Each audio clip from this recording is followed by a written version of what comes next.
नमस्कार, मैं मानविंदर रावत। पिछले एपिसोड में या ये कहें कि पिछले भाग में हमने आपसे कन्या राशि तक की बात करी थी, नीच शुक्र को विस्तार से समझाया था। आज हम इसी क्रम श्रृंखला में आगे बात करेंगे और आपको तुला से लेकर के और मीन तक की ग्रह स्थिति से अवगत कराएंगे। आपको बताएंगे आखिर क्या प्रभाव आपके जीवन में पड़ेगा। क्या धन, वैवाहिक सुख, लग्जरी सुख सुविधाएं और रिश्तों में उतार चढ़ाव आने वाला है? ये एक ऐसा प्रश्न है जो आपके मन में कहीं ना कहीं घूम रहा होगा, क्योंकि जब शुक्र नीच होते हैं तो इस प्रकार के संकेत मिलते हैं। तो मैं यही आज आपको विस्तार से बताऊंगा। सबसे पहले आपको ये बता दूं कि वैदिक ज्योतिष में जो शुक्र ग्रह है वो सौंदर्य का, प्रेम का, विवाह का, दाम्पत्य सुख का, भौतिक सुख सुविधाएं, धन वैभव का, कला का, संगीत का, फैशन का, वाहन का, आभूषण का, विलासिता का और आकर्षण का जो कारक है वो माना गया है। यदि जन्म कुंडली में शुक्र शुभ और बलवान स्थिति में हो तो ऐसे व्यक्ति को उत्तम वैवाहिक सुख प्राप्त होता है, उसको आर्थिक समृद्धि प्राप्त होती है, आकर्षक व्यक्तित्व होता है, समाज में सम्मान और जीवन की सुख सुविधाएं बहुत सहज हो जाती हैं। और यदि यही शुक्र नीच स्थिति में हो तो रिश्तों में गलतफहमियां पैदा कर देता है, प्रेम संबंधों में दूरी ले आता है, वैवाहिक जीवन को खराब करता है, अनावश्यक खर्च कराता है, विलासिता पर अधिक व्यय होता है, मानसिक असंतोष रहता है, त्वचा संबंधी, हार्मोनल संबंधी, प्रजनन संबंधी जो समस्याएं वो पैदा करता है, निर्णय लेने में भ्रम की स्थिति पैदा करता है। तो आइए हम राशि के अनुसार जानते हैं कि आपके जीवन में इसका क्या प्रभाव पड़ेगा। तो तुला राशि वालों, आपके सामने एक डिस्प्ले में जन्म पत्री आ चुकी है और उसमें अगर आप देखें तो 7 नंबर खुद ही आपकी राशि होती है और आपकी राशि का लॉर्ड शुक्र है, और जहाँ 6 नंबर लिखा है वहाँ वो नीच के होकर के विराजमान है, यानी कि 12वें स्थान में। तो इस गोचर में जो शुक्र है वो आपके 12वें घर में चला गया। अब ऐसी स्थिति में ये आपके खर्चों में वृद्धि करेगा, ऐसा योग दिखाई देता है। मान सम्मान में कमी करेगा, विदेश यात्रा, अस्पताल, आध्यात्मिक कार्य या विलासिता पर अधिक व्यय होने का जो योग है वो यहाँ पर बनेगा। यदि खर्चों पर नियंत्रण नहीं रखा तो आपका निश्चित तौर पर बजट बिगड़ सकता है। इसके अलावा दाम्पत्य जीवन, जी हाँ, आपने बिल्कुल ठीक सुना, मैरिज लाइफ का भी आपको विशेष रूप से ध्यान रखना होगा। ये मैं आपसे कहना चाहूँगा। छोटी छोटी बातों पर गलतफहमियां आपको पैदा नहीं होने देनी है, इस बात का विशेष ध्यान रखें। एक बात और बोलूँगा, जो लोग नौकरी पेशा हैं उनको अपने कार्यस्थल पर विशेष रूप से संयम बनाए रखना है। विदेश से जुड़े जो कार्य हैं उसमें जो लगे लोग हैं उनके लिए कुछ अवसर भी प्राप्त हो सकते हैं। देखिए, इसका एक सकारात्मक पक्ष भी है, वो ये है कि आध्यात्मिक साधना में आपकी रुचि बढ़ेगी। इसके अलावा आपको विदेश या जो दूरस्थ स्थान होते हैं वहाँ से लाभ मिलने की संभावना भी बनेगी। अगर मैं उपाय की बात करूं तो मैं कहूँगा कि शुक्रवार को सफ़ेद वस्त्र या चावल का दान करें। मैं आपसे बात करूँगा माता लक्ष्मी की, महालक्ष्मी की आपको आराधना करनी चाहिए। बात करते हैं वृश्चिक राशि की। आपके सामने डिस्प्ले में कुंडली आई है। जहाँ 8 नंबर लिखा है वो आपकी राशि है, जहाँ 7 नंबर लिखा है उसका लॉर्ड है शुक्र ग्रह, और जहाँ 6 नंबर लिखा है वहाँ जाके नीच हुआ है। यानी कि वृश्चिक राशि वालों, आपके लिए जो शुक्र है वो लाभ स्थान में नीच हो गया और 12वें भाव यानी कि 7 नंबर का लॉर्ड होकर और 2 नंबर यानी कि आपकी मैरिज का घर, इस घर का मालिक होकर के इसका नीच होना, ऐसी स्थिति में आपको पहले के कंपैरेटिवली कम लाभ मिलने की जो संभावनाएं हैं वो दिखाई दे रही हैं।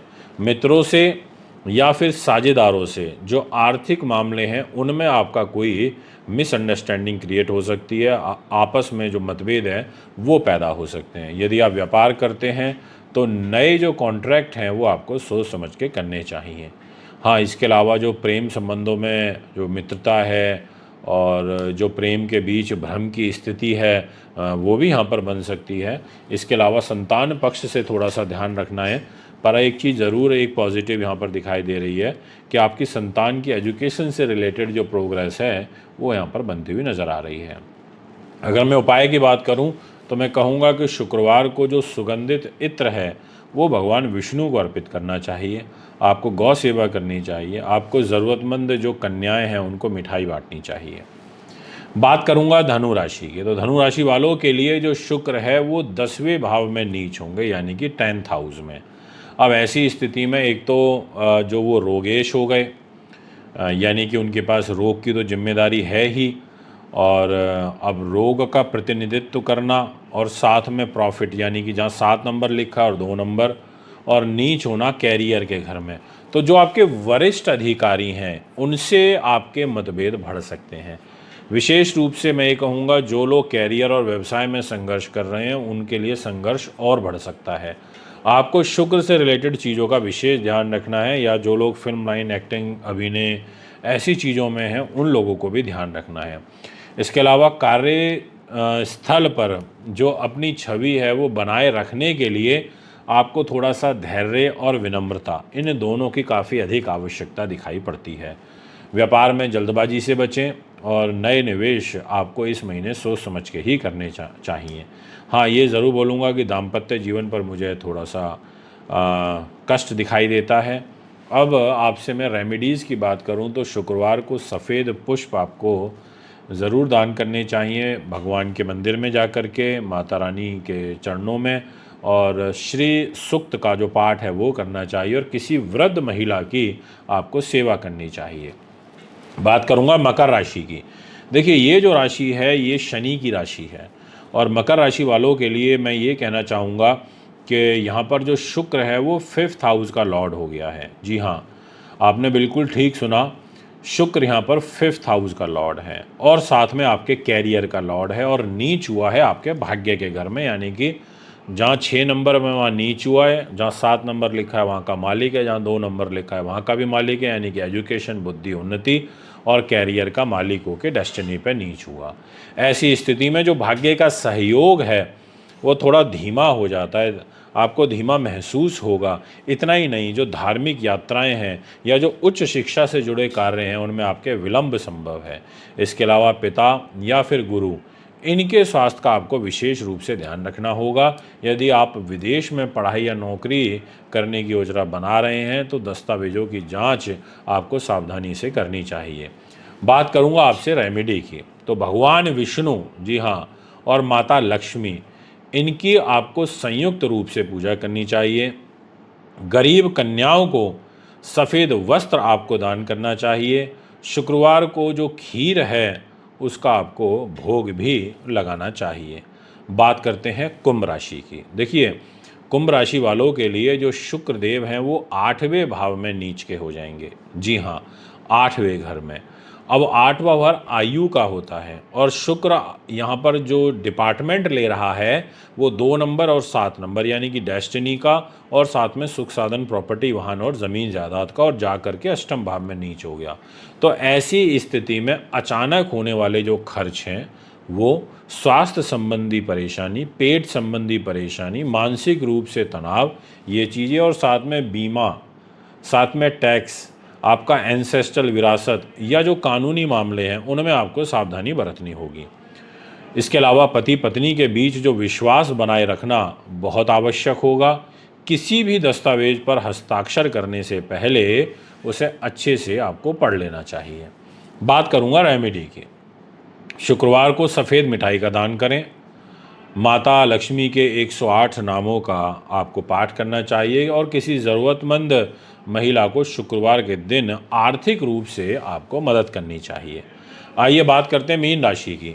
तो मीन राशि वालों के लिए शुक्र 7th भाव में नीच के होकर गोचर करेंगे। यह गोचर आपके वैवाहिक जीवन के लिए, आपके साझेदारी के मामलों में आपको विशेष सावधानी बरतनी हुई चाहिए, क्योंकि आपका मैरिज के घर में नीच हो रहा है। पति पत्नी के बीच में संवाद की कमी होगी। आपके बिजनेस पार्टनर के साथ आपका रिलेशन खराब होगा। छोटी छोटी बातों पर गलत फहमियों आपके बीच में बन सकती हैं। यदि आप व्यापार में साझेदारी करते हैं तो सभी जो डिसीज़न हैं वो आपको सोच समझ के करने चाहिए। इसके अलावा मैं आपसे कहूँगा कि जो प्रेम संबंध हैं उनके मामले में आपको धैर्य रखना चाहिए। भावनाओं में बहकर के आपको डिसीज़न नहीं लेने चाहिए, ये मैं आपसे कहना चाहूँगा। और इसके अलावा आपको मैं ये कहना चाहूँगा कि शुक्रवार को आप जो है किसी मतलब कुछ भी दूध, दही, चावल, चीनी, पनीर, मिश्री, बूरा ऐसी चीज़ का दान करें। और श्री लक्ष्मी नारायण की आपको पूजा करनी चाहिए और ओम शुक्राय नमः मंत्र का 2 माला का रोज़ाना जाप करना चाहिए। तो दोस्तों ये है आपके लिए एक ओवरऑल सभी राशियाँ कंप्लीट हुई। और शुक्र ग्रह के लिए जो भी रेमेडीज़ मैंने बताई हैं उनको आप करेंगे तो निश्चित तौर पर आपको लाभ मिलेगा। आप भी कुंडली बनवाने, दिखाने के लिए, पूजा पाठ के लिए, रत्न रुद्राक्ष के लिए हमें संपर्क कर सकते हैं। फिर आपके बीच में उपस्थित होऊंगा। नमस्कार।